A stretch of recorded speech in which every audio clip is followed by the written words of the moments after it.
Hello YouTube, I'm Vince White. I'm an employment attorney, and on this channel, we answer publicly posted questions from YouTube users, getting folks the answers they need from an employment attorney. But not today. We have a current events video today. Amazon, the tech company, at the tech level, just to be clear, at the corporate and tech level, not their lower level employees, but their tippy tops, their engineers, their technologists, their HR, their C-suite, all the upper levels of Amazon have been informed by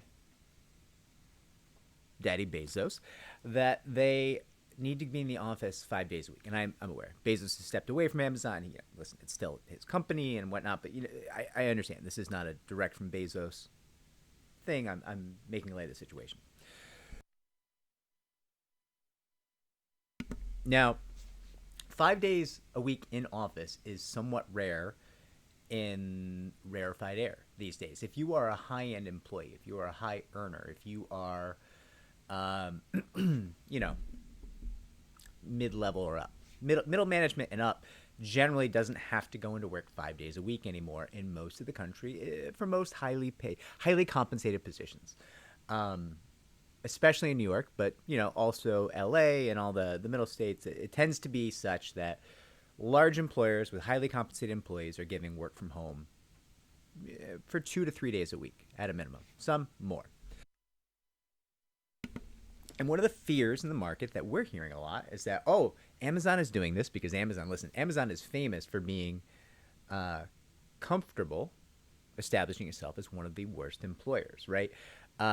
At the higher echelons of Amazon, the compensation is very good, but the conditions are often very bad. It seems to be the united opinion of the majority of Amazon employees that I know and associate with and represent, frankly.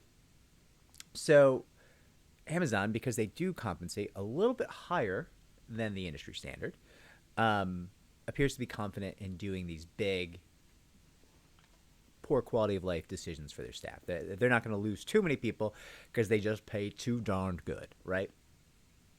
And what people are saying, the buzz is that, if Amazon does this, a lot of other companies are going to follow suit. And I don't know if that's true. I think a lot of companies are going to wait and see how many folks Amazon lose.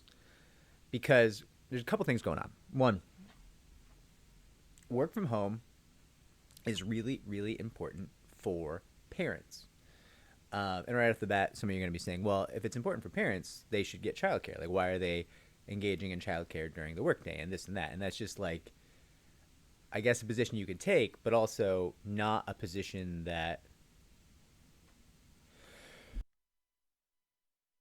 kind of deals with the realities of like who your talented employees are and what they want. There's just difficulties. Like, the parents are going to pause in their workday to like hug their child and maybe eat lunch with them or something. So the work from home is a really big deal for a lot of parents. And listen, because of some inequities in our society and how we raise children, that also means that there's a gender aspect to that, where work from home has kind of a statistical benefit for women over and above what just many men are experiencing, because in our society there's some tendency for women to be primary caregivers of children. Still in 24, I think that's still the case, although certainly the numbers are shifting, right? More and more men are becoming primary caregivers of children, and the world is changing, but right now work from home is pretty big for primary caregivers, and many primary caregivers do tend to be women. So that's the thing that's going on. And I think Amazon, even though they do compensate so highly, they're going to run into some trouble holding on to those primary caregivers of children, I think, right off the bat. There's also a second group of folks who moved out of high tax areas like New York. I can certainly raise myself. Moving out of New York to a 0% income tax state like New Hampshire, and establishing residency in New Hampshire, and being very careful to not to spend my time in New Hampshire and not spend too much time in New York to become subject to the taxes of New York, has been a huge financial boon for me. So too is it a huge financial boon for um, a theoretically highly compensated Amazon employee, right? A hypothetical highly compensated Amazon employee could experience a raise of, I think like 20% in terms of their take home by moving out of New York City, because New York City is subject to not only New York City taxes, but also New York State taxes. Listen, is that person still going to be paying the federal taxes? Of course, in the same way that I am. But when these folks moved out to lower tax jurisdictions and started just coming in for their office days, traveling to New York for their office days, they started in some cases making 15, 20, maybe more percentage points more, right? Like their paycheck stayed the same, but they got to keep substantially more of it at the end of the year because they just paid much less in taxes. And you can try to make an argument, well, you should be happy to pay taxes because it helps people, but New York's not really helping people. The money doesn't really seem to do any good, so, that's a bit defunct. Just look around New York. It's full of homeless people, and the schools aren't really good in poor neighborhoods, and there's not a great social safety net. Like, it's just the taxes didn't deliver on what we hoped they might, right? Where did the money go? Couldn't say. Don't know. So, there's this moral imperative to like give back to the community, but paying taxes doesn't appear to do that. So it's problematic. So the moral, like, oh, we should pay the taxes, we should stay in New York City, like, doesn't work out great. So these people move to these lower tax jurisdictions where they can buy a mansion or a McMansion or a farm like me, or a ranch or a compound. I don't know what they bought, but, some kind of huge, luxurious, beautiful property to live in. And it costs less than a 2-bedroom apartment in Queens. So again, not only are they getting to keep 20% more of their paycheck, but their paycheck goes much further. They can buy this palatial residence, and they can live for a fraction of what they would live for in New York. And they can afford to have kids now, or more kids, or they can afford to live high in the hog. They can afford to travel every month. They can afford to zip over to New York every week if they want and get hotels, and and that's very common now. I have many friends and acquaintances who just come to New York 2 or 3 days a week now because they can fill their in-office days. They grab hotels. The hotels are packed out in New York now, Monday, Tuesday, Wednesday, and Thursday nights. Like hotels, like even crap hotels, are $700-800 a night because everybody's in town doing their in-office days. And the reality is that they can afford to do that because they have so much more money by having more take-home tax-wise, and just having a lifestyle that doesn't cost them as much, having a far nicer home that costs them a fraction as much, right? So it's a tough pitch to say, hey, you got to come back. You got to give all that up. You bought this house in, I don't know, Texas, Florida, where some 0% income tax state, right? You got your kids established in that area. Maybe you're dating. You started a relationship in that area. You moved to this area and suddenly you're the big timer. Everybody's keeping up with the Joneses back in New York, but now they're keeping up with you, right? You're the big baller in the neighborhood, and spent 3-4 years establishing ties to the community, building a life there, and now Big Daddy Bezos says you got to give it all up. You can't be the big baller anymore. You got to come back to New York and be the little bitch, gender non-specific bitch, right? You got to be the small timer. You got to be the guy who worries, can I afford this dinner for $900 at pertain, right? And instead of being the guy who's, I don't know,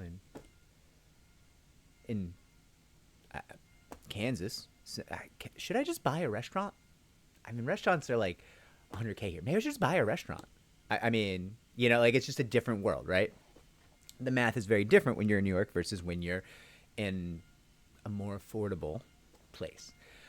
And so you've got these two very serious issues, the economic issue and also the childcare issue. And ending work from home very much means that some of those people are going to just say, "Hey, Big Daddy Bezos, I'm not going to be able to, can't meet you in the middle on this one. Got to go." And those people are probably going to be the people with the most options. And you know who has the most options? The best employees. So the world is waiting with bated breath to see how this goes down for Amazon and for these people. Now, I know for a fact that at least one large publicly traded agency, a PR agency, also followed suit with Amazon, moving to 5 days a week in office. And I also know for a fact that their people, their employees, are en masse seeking employment elsewhere. I hear it from the people themselves, but I also hear it from potential employers getting their resumes, right? So we're watching it happen, and we're watching different companies employ different strategies. Some wait and see, some, yeah, if Big Data Bezos does it, so can I. And it, as far as I can see, as an employment attorney who really has a vested interest in paying close attention to various industries and trends in the industries, it appears that we don't know yet what's happening to Amazon. Very much don't know. Things are moving a little slow over there. Those folks are much higher compensated than average. However, at slightly lower compensation points, the 5-day return to office has gone horrifically for that employer, or at least has out of the gate appeared to go horrifically for that employer. So I would be a bit surprised if a 5-day return to work spread with any real fervor across the industries. I do think a 5-day return to work could occur if employers want to open offices in lower cost of living, lower tax states, which they may or may not want to do. But if they really want that 5-day return to week, they might have to, because they might not be able to keep the talented employees. And let's face it, like in any given business, like 10% of the employees are the ones that matter. It's just a reality. Like you have a lot of dead weight in a big corporation. There's a lot of people just kind of moving TPS reports and doing nothing and like sucking down a paycheck and not being a big contributor. And that's just the reality of humanity. That's how humans work, right? But the ones who are going to make the move are the ones who can make the move, the ones with options. So, you know, that's particularly detrimental to a company. Losing that 10%, losing a 10% top employee is akin to losing 50, 60 employees at the lower end, because those lower end employees who don't do as much, who don't maybe care about their job as much, don't invest as much time in caring and creativity and enthusiasm, I mean, those are cogs in a machine, right? Like, they're still human beings. We should treat them like, you know, human beings.